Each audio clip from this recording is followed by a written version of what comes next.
ناظرین السلام علیکم ورحمۃ اللہ وبرکاتہ۔ آج ہم بات کرنے والے ہیں طوفان نوح کے بارے میں۔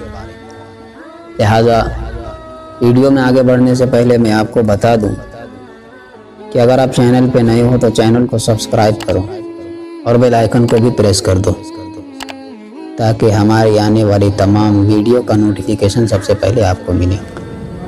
کیا طوفان نوح تمام زمین کے لیے خاص تھا یا کسی خاص خطے کے لیے تھا؟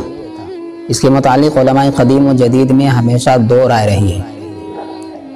پہلی صورت علماء یہود و نصارہ اور دوسری ماہرین علماء کے یہاں۔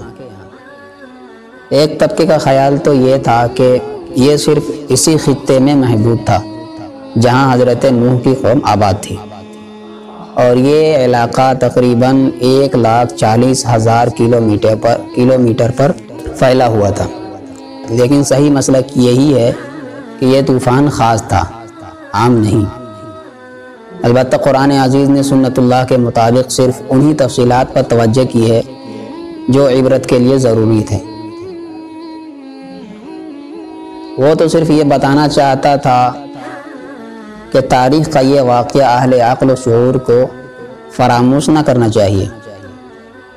تقریباً آج سے ہزاروں سال قبل ایک قوم نے اللہ کی نافرمانی پر اصرار کیا اور اس کے بھیجے ہوئے ہادی حضرت نوح علیہ السلام کے رشد و ہدایت کے پیغام کو جھٹلایا اور ٹھکرایا اور ان کے دین کو انکار کر دیا، تو اللہ تعالیٰ نے اپنی قدرت کا مظاہرہ کیا اور ایسے شرکشوں کو طوفان پر برباد اور غرق کر دیا، اور ایسی حالت میں حضرت نوح اور مختصر سی ایماندار جماعت کو محفوظ رکھ کر نجات دی۔